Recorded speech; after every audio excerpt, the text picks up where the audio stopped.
Welcome back to the channel. So I've had this bike, the KTM 1290 Super Adventure S, for just coming up to 3 years now.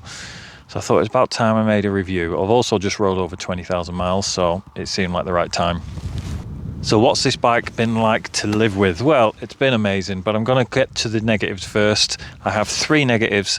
One of them is mechanical, 2 of them electrical. Okay, so we'll start with the only mechanical issue I've had with the bike, and that has been the clutch. The clutch was slipping.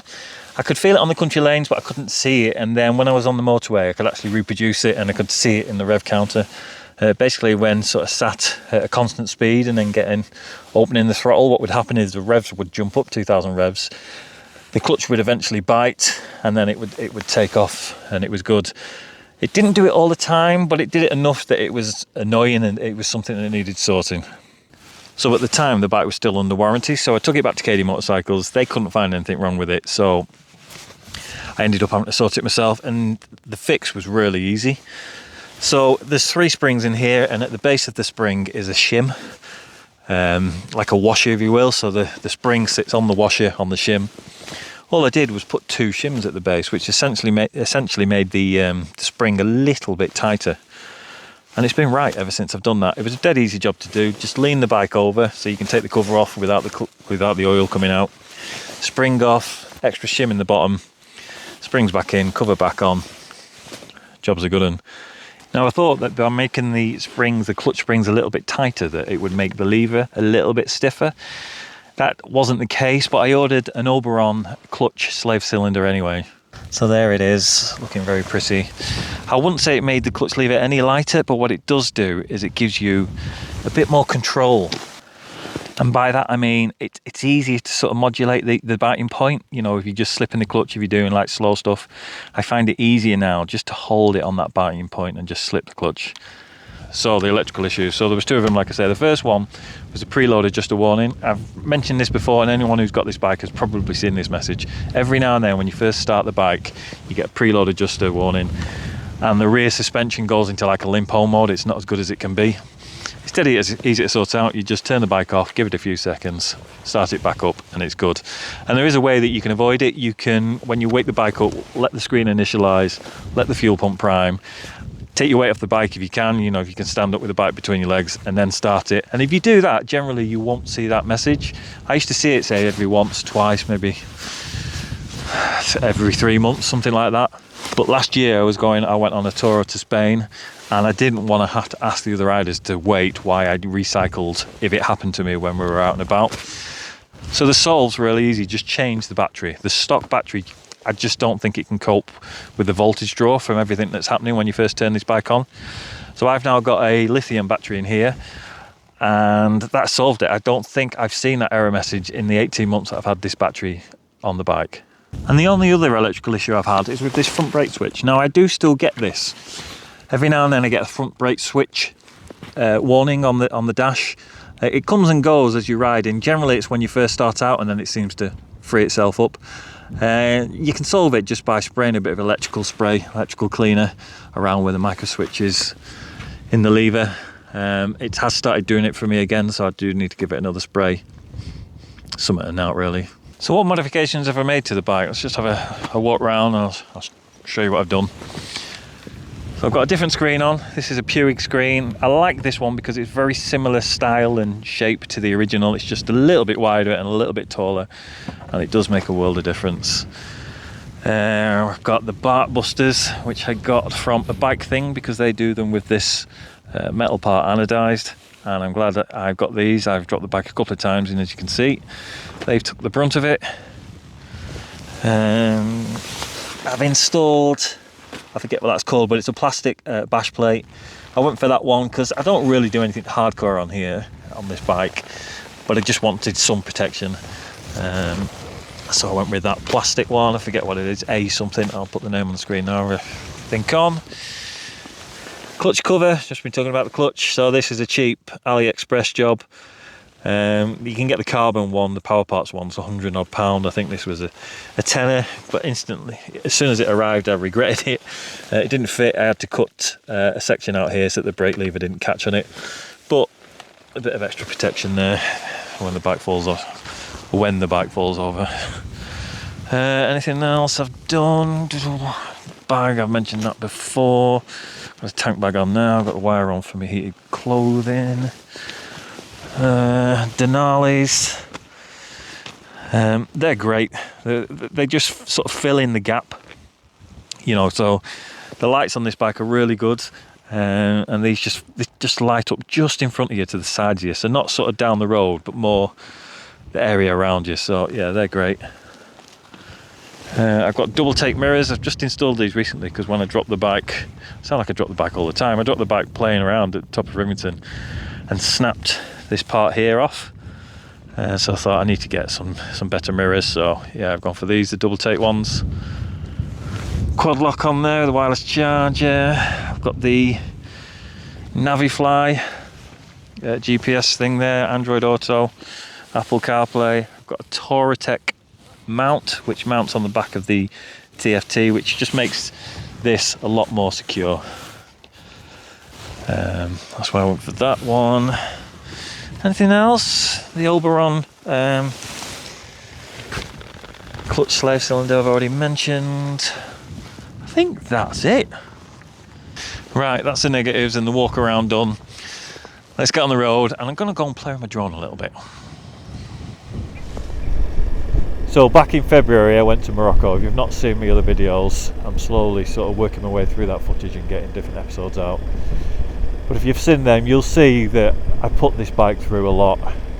Dropped it a couple of times on the trails, and then I rode all the different types of surfaces that you can imagine. So I did some motorway work, a lot of twisties, sand, gravel, ice, snow, yeah, pretty much everything. It was an amazing trip, and this bike was amazing. It just handled it all brilliantly. So I don't really know what else there is to say about the bike other than it's amazing. You know, the electronics on the bike are awesome. Electronic suspension, I use that all the time. So most of the time I keep it in auto, but I do, if I know I've got a really twisty section coming up, I do put it in sport. And then if I'm on the motorway for any length of time, I do put it in comfort. It just softens it off that little bit more. So yeah, suspension's great. Now when off-roading, I have bottomed it out a couple of times, mainly when I've sort of jumped something, gone over a crest and sort of launched the bike a little bit, but not that often. If you're doing mainly off-road bike, I mean, this is why there's an R version and an S version of this bike, but it is it's very capable off-road. Even the S version is very capable off-road. Yeah, the lights are great, cornering lights, they work really well. I've got the Denali's on, which really supplement the lights. It doesn't necessarily need them. I think the stock ones are actually pretty good, but I find the Denali's, they just fill in the gaps, sort of in particular sort of this area and here. It works well.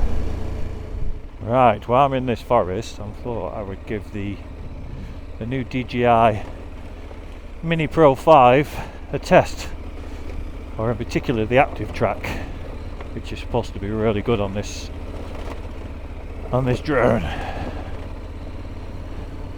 What better test than fly and trying to navigate through a forest.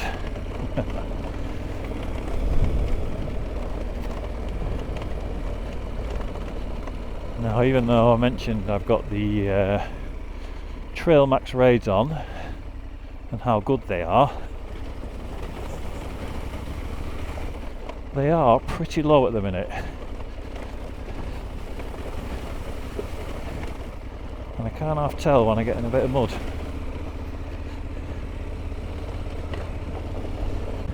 Well, these adventure bikes are what? This is what it lets you do.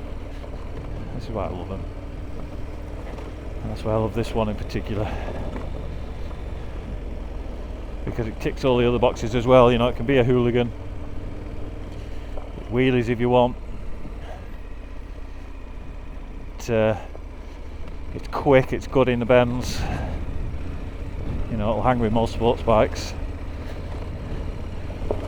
It's amazing on the motorways with the adaptive cruise control. And then you get places like this, little trails like this, where you can just go off the beaten track and take the road less travelled.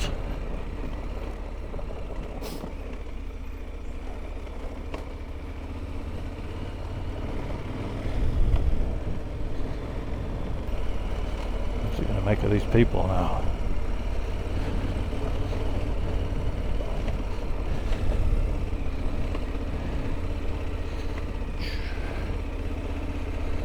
You're right.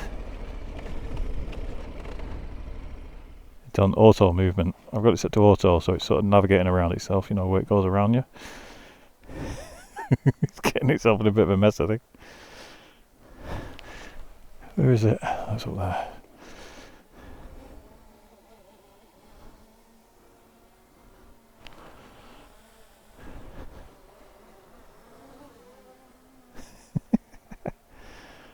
God, that works well, doesn't it?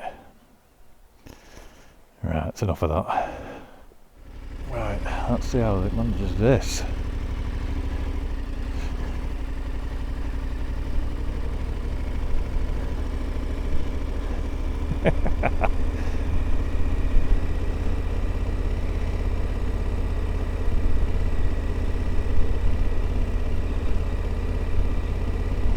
That is cool.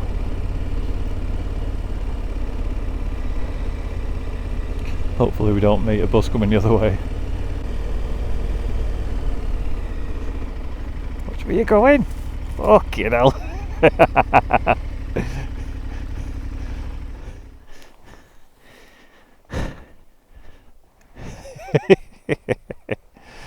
Hey.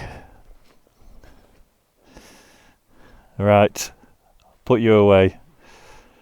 I want to be able to use you again today. So just quickly mention the 18,000 mile service, which I had done last month. Cost me £800, I think it was, just over £800. Now the 18,000 mile one is the big one, so it's the one where they check the valve clearances and do a bit more than a normal sort of fluid and filter change. The clearances were all fine, they didn't need changing. The mechanic said that, he said they probably won't need doing. Generally it's around the 30,000 mark that these engines need the valve clearances doing, and this was no different. So there you have it. I cannot recommend this bike enough.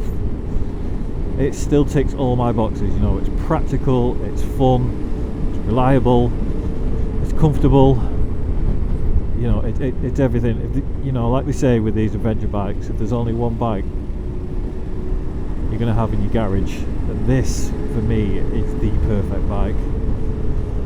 Because I can have a lot of fun on it, I can do a lot of miles on it, it still makes me buzz to look at it. Right, with that said, ride safe. I shall see you in the next one. Bye.